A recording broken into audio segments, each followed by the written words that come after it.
We help parents raise their kids to be Christ followers. I'm Pastor Pete, and today's topic is setting clear expectations for extended family and friends. This month in Nursery, we're dealing with the previous generation.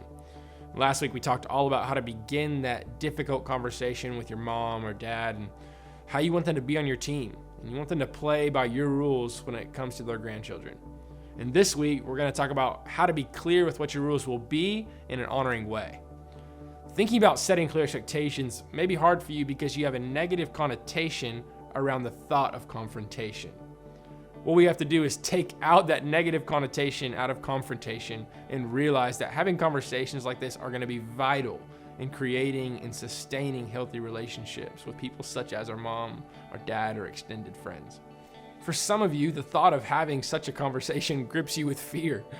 Others of you know that once you have the conversation, your parent will push back or interpret it as some sort of judgment about how they raised you. If you're unsure how to begin the conversation, I want to encourage you to go back and listen to last week's topic first. It'll help create the foundation for how to begin the conversation with your parent. After you've broken the ice to set the expectations, I want to encourage you to avoid language that sounds like judgment. You don't want to say, you know when you speak with that angry voice? You've judged them as being angry.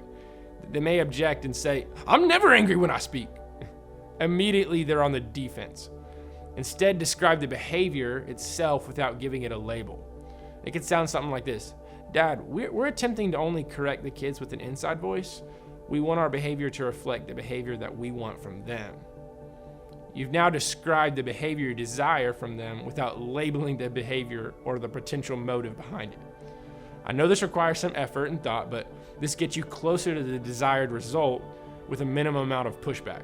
Now, I don't want you to get the wrong impression. You may still get some pushback, but we're just trying to minimize that as much as possible.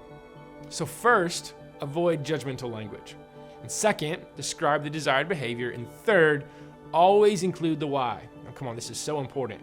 You'll notice in the previous example that we said why we wanted to use our inside voice. I said, we want our behavior to reflect the behavior that we want from them. You could also say why by telling them, I know a raised voice may not always communicate emotion, but we're trying to follow the biblical example of discipline. So we avoid raising our voices above an inside voice so they experience discipline as much as possible without emotion. Think this through with every rule that you want to set. Do this with every rule that you want to keep. Set clear expectations with those involved in your child's life.